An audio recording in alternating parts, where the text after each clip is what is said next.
Welcome back to 2% Football Camp. I'm Eduardo, Sicilia, and today we're gonna analyze some crucial plays from this year's game between the Nebraska Huskers and the Iowa Buckeyes.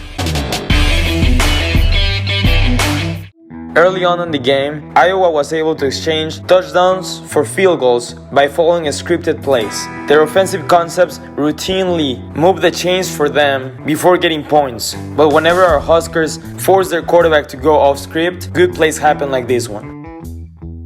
On the next drive, we get to see what, from my point of view, is one of, if not the prettiest call of this season. First off, you have the orbit motion going this way, which automatically takes the defense attention going this way. After that, you incorporate the inside zone motion from the running back, which would make every single defense assume it's a triple option, which means it's just a simple read option, but the quarterback has the option to pitch it to the receiver who was just going in an orbit. And then they hit them with a reverse. I won't really go into detail into what's going on with the line, but these three are the most important blocks. The two crack blocks from the receivers and the kick out, or what it was planned to be a kick out from the tackle to the cornerback. Even though he was not really able to accomplish this, it's just surprising how athletic a tackle has to be for a coach to call this kind of block.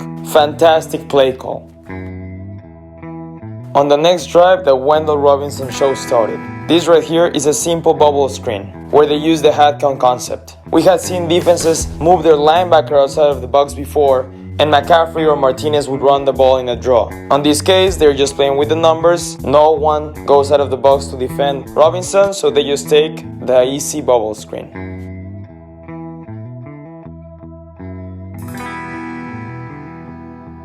They also exploited the nightmare he is as a matchup in the passing game in this crossing route before this crucial third down conversion where Martinez extends the play and finds some way to put that ball in a perfect location for his tight end. After that, they simply went back to featuring Wendell Robinson, this time in the running game. At the end, they closed this beautiful drive with an easy quarterback sneak. Later on in their next drive, they called their jet sweep, which once again, just like we analyzed in previous games, they execute while splitting their blocks in half. The linemen are gonna wrap around this way like it was a quarterback sweep, while these tight ends and the running back help clear the way for the jet sweep.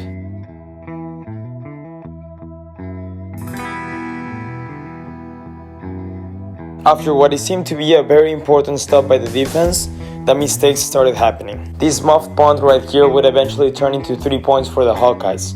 After getting the ball back, they faced a tough third down situation. The Hawkeyes sent a 5-man rush, in which they paired a simple stunt by the defensive tackle with a linebacker blitz up the A-gap. Since the Huskers technically did have enough personnel to take on all of these blitzers, since they had 5 blockers themselves, we can assume this was simply bad communication. The center should have passed the defensive tackle to the right guard while turning around and making himself responsible for the linebacker blitz. After that, even though Martinez did get away from that blitzer, for some reason he rushed himself and ran straight into a sack. I don't really know why he did this, since this was a 3rd and 15 situation and he had to throw the ball to get to that first down. After a missed field goal by the Hawkeyes, the offense gets the ball again, a nice pickup with Martinez's legs for the first down. After that, a good pass in the crossing route to Wendell Robinson for the first down. I mean, this is perfect location. You want to go to your best player in this kind of situation, but you have to throw to a place where you can protect him from the hit, and this is what Martinez does right here. Very good throw. Unfortunately, the comeback attempt ended on this forced fumble. It was simply one of those one-on-one scenarios that you see in football, and the defensive tackle simply dominated the right guard. Tough loss against the rival. That's it for today. Don't forget to subscribe. Once again, I'm Eduardo, Sicilia, and this was 2% Football Camp.